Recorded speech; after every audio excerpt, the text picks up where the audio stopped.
everybody, my name is Erica. Today I'm going to be giving you my December wrap-up. I do apologize that I haven't been posting in a while. It's been like a month, but it's 2021 and I'm officially ready to get back into it, and I have a lot of videos I need to film within this next week or so because they're all about 2020. It's fine. It'll happen. I'm planning on filming a lot of videos today, so hopefully I'll get to that, and I'm excited to get into the new year with some new goals and just get out of 2020. It's been a rough year. I'm very happy with all of the books that I read in December. I mean, mostly. Some of them I wasn't that impressed with, but I'm happy with the amount that I did read in December. I mean, I've been off work, so I have no excuse, but I read 6 books in December, and I am very happy with that number. They were all pretty short, but it still counts. So let's just get right into it. Alright, the first book that I finished, actually I finished it right at the end of November, but I'm putting it in my December wrap-up because I was supposed to read it in December. I'm still counting it in my December wrap-up because it was November 30th when I finished it. But that is We Are Okay by Nina LaCour. I went to this book knowing that it would probably hit me in the feels, but I was left very satisfied and a little heartbroken, but also happy. This book follows a girl named Marin who has been really struggling. She lost her grandfather, who was the man who raised her. He took care of her, he was always there for her, and his loss was very tragic and very mysterious. It felt kind of sudden to her, and it was very hard on her. She felt like she didn't have anyone else to go to at the time. So now she's in college, and she really started with nothing. She doesn't have a lot of money left because of losing her grandfather. Nobody's really there to take care of her. She's really on her own right now. She's on her Christmas break in her first year of college, and her friend Mabel, who she hasn't spoken to in months, is coming to stay with her for a few days over Christmas break. So Marin and Mabel kind of have a little history with each other. They were really good friends and then kind of became more than that. With Marin's sudden disappearance, her just leaving on a whim and not telling anyone,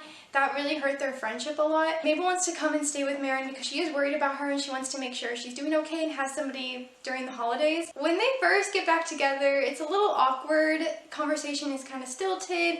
Things are really different between them and very tense. There's a lot of history and a lot of unspoken words between them. Marin is trying to cope and just try to be a good host for Mabel, but she feels like she's not doing enough and that Mabel's used to having so much more and doing more things and having more friends. And Marin is also a little frustrated because Mabel does kind of have a boyfriend right now, and that's kind of hard for her to see. This book follows how their relationship is slowly building back up while still trying to keep guarded because they don't really know everything that's happened between each other, and there's a lot of things that they assume. But Mabel really wants Marin to come home with her for Christmas, and Marin just doesn't feel comfortable right now. Mabel's family really took care of Marin a lot when she was younger. They were always there for her, and they were like her other family. It's a really lovely story about finding friendship and love and family in a difficult situation, and just really being there for each other. It was very sad. I mean, it's definitely a darker story, especially with everything that happens with the grandfather. He tended to keep stuff away from Marin about her family, about her mom, and stuff that she really would have liked to know, like family photos. He really hid a lot of stuff from her, so that was really hard for her to learn and understand. And overall, I really enjoyed this story. It was very short. It went really quickly. It was hard for me to put down, and I really liked the relationship between Marin and Mabel. I'm really glad that they were able to find each other again and find this mutual understanding and affection towards one another. Even if things are different between them, they still find one another and find a love and happiness and friendship despite everything that happened between them. So I really liked that book. I gave it 4 out of 5 stars. I highly recommend it. It's such a beautiful, quick story and really heartbreaking, but also just really lovely. The next book I read was A Christmas Carol. It was that picture book that I mentioned, and I mean, that one is just a basic story, so I'm not really going to talk about it, but I did like the photos a lot in it. I read it to my cat and my sister. Yep. Okay, but the next book that I read was One Day in December by Josie Silver. This book follows a woman named Lori who does not believe in love at first sight until it happens to her. So one day she's on this bus, and as she's going by, she sees a man waiting at a bus stop. Immediately they make eye contact and they already feel this deep connection. It's she immediately falls for him just from that look. And she hesitates. She wants to get off the bus and go talk to him. She doesn't know if she should. And then he is about to get on the bus, but then the bus pulls away and they don't get to talk to each other and find out if they're truly in love. So a year passes, and Lori's friend Sarah is trying to help her find this long lost love of the busboy. But they have no luck until one day they go to a party and Sarah introduces her new boyfriend Jack. It turns out to be the man at the bus stop, and Lori is just in shock. She doesn't know how to react. She doesn't want to tell Sarah, obviously, because Sarah loves this man and she already like is obsessed with him, and she wants her friend to be happy, so she keeps it a secret and doesn't tell her that Jack is the one that she feels like she fell in love with. And so things are a little awkward at first between Jack and Lori. She's not really sure if he remembers her, he's not sure if she remembers him, so it's just kind of like awkward miscommunication stuff. Over time they actually become really good friends, and they don't want to hurt Sarah, obviously, but they do start to form a connection. Some stuff sort of happens between them, but over time, like literally over all these years, over time, Lori ends up falling for someone else, and then all this stuff just starts happening. It's really wild. I enjoyed this book, kind of. I gave it 3 out of 5 stars on Goodreads. I was not as into it as I thought it was going to be. It was very like vulgar and like raunchy at times, which I get, like that's like the humor of it,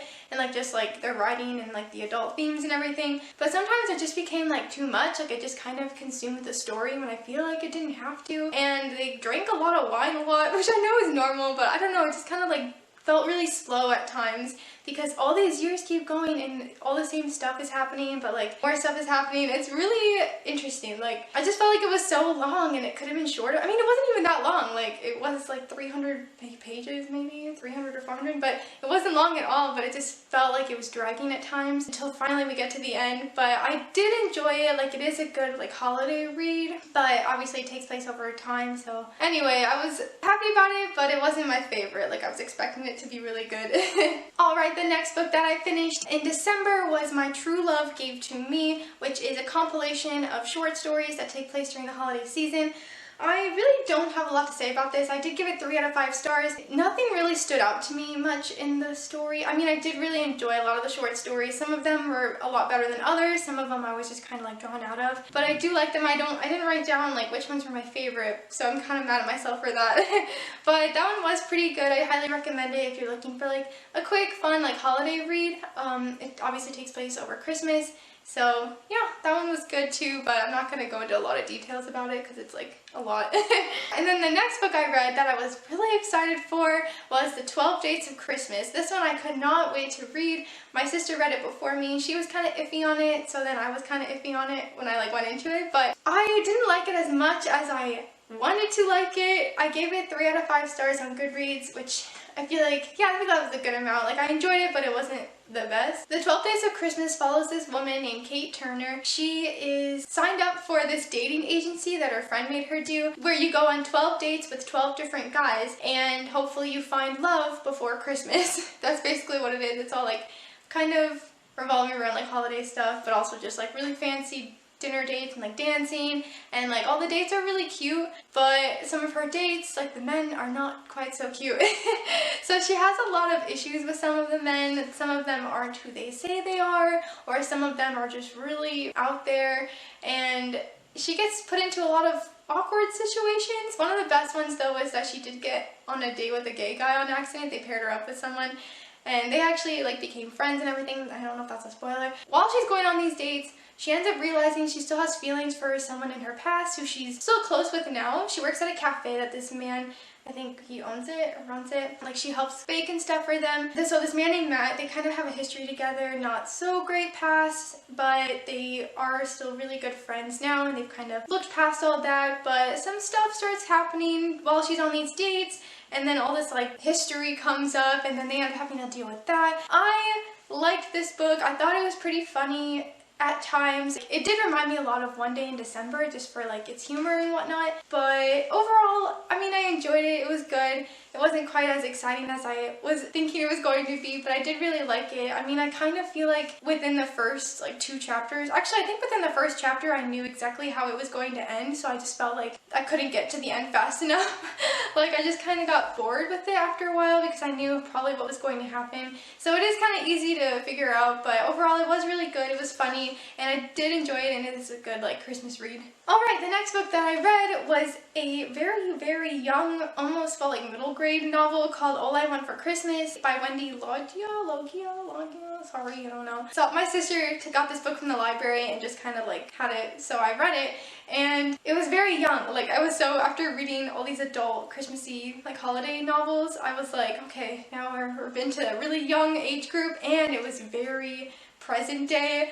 Like they mentioned TikTok and stuff like that, which obviously I get that's like appeal to the young adults, but it felt so young. Like the girl was in high school, but it felt like she was like in junior high. It was just, I don't know, kind of weird. But this book follows a girl named Bailey Briggs who is very obsessed with Christmas, and she has this idea that she's gonna fall in love like a Hallmark movie and all that stuff. And then she ends up finding herself stuck choosing between two boys. One is this cute British boy that she just randomly bumped into, who she kind of feels like is like a dream boy, and the other one is this boy named Marley, who's an athlete. He's very popular, has had some girlfriends in the past that are kind of not so great, but she has to make time to kind of hang out with both of them, while one is really into Christmas, the other one she feels like isn't into Christmas and kind of judges her, but they end up finding love for the holiday together. Overall, this book went pretty quickly. It was very short and, like I said, very young. Obviously I like reading YA, but it just felt so, I don't know, it was just really like something else. But I did enjoy it. I did give it out of 3 out of 5 stars just because it was like a fun read and it was pretty cute. But yeah, that one was pretty good. That one was not on my TBR, so that was a new one.